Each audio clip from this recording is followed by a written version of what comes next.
Good morning. I know I haven't posted anything for a while, but I wanted to give an update on this.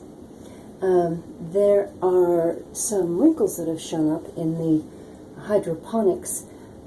If you remember, what I'm doing is natural hydroponics. I'm not using chemical nutrients. My primary nutrients are powdered eggshell and ash. I am using a nitrogen supplement, but again, non-chemical. I've talked about that before. There are lots of possibilities for nitrogen, so look around and see what fits your comfort zone. So there are three here. They are all beans. This one has just been started. This one is about a week and a half old. The stem just came up yesterday. And this one is about a month old. That's from planting. So I wanted to show you something. We run into a wrinkle in the nutrients.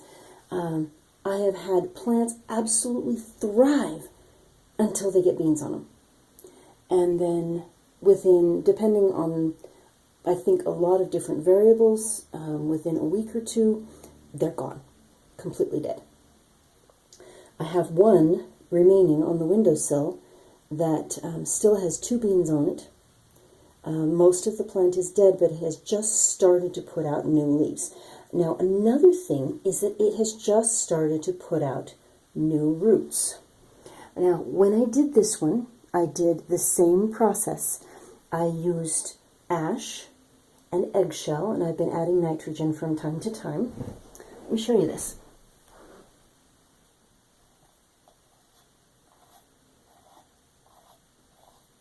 Okay, I probably should have taken these off first, but anyway. So that is the root mass. This little tiny thing right here. That's all the roots that it's got. So as it grows, it will put out more roots, but it will put out air roots. It will put out roots up here because it's getting plenty of water and plenty of nutrients. Now, this one, I used a little bit of a different process because I found out, or I realized, that what is probably happening is that these plants have all the nutrients that they need right up front.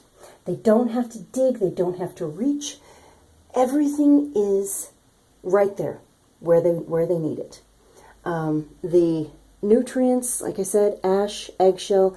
I've got an old nail in here for iron. I've got a penny for copper. I've got a dime for nickel, which technically the copper or the penny could do dime or nickel and copper, but I decided to use both.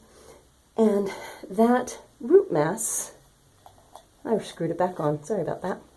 That tiny, tiny, tiny root mass, that's all that's supporting this plant. And when it gets larger and it actually has fruit on it, it's not going to be able to support that fruit because it hasn't had to develop the root mass. So I decided to do a couple of tests with a different format. What I want is to get the massive root mass going, get those roots down into the water before I feed them. Like I said, this one has been here for about a week. Okay, it's been in the water. It was planted about a week ago. Look at that. Look how much larger that root mass is. There are roots everywhere. They're coming out everywhere. They're going down into the water. This plant, since it has to reach, it's looking for nutrients.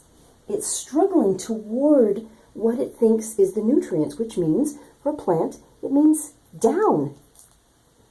And so it's developing the root strength that it's going to need in order to survive. I'm doing the same thing with this one. I just planted this one yesterday. And I had to dig it up to try and see, but there are no roots yet. It's starting to sprout, but it's starting to swell and the roots starting to come out. But the roots are not actually coming out yet.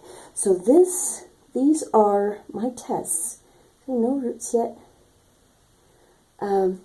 So I'm thinking that this is going to be the process for anything that fruits in hydroponics. I'm going to use this process.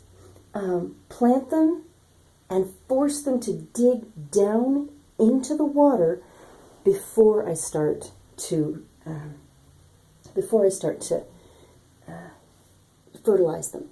So when this has got a much stronger root mass than this one does, but what I'm going to do is wait until the secondary leaves come out before I fertilize it. Like I said before, this is all a test. I'm working out the kinks in this natural nutrients thing, one little tiny piece at a time. And this actually seems to be a massive step in the right direction. I'll talk with you later.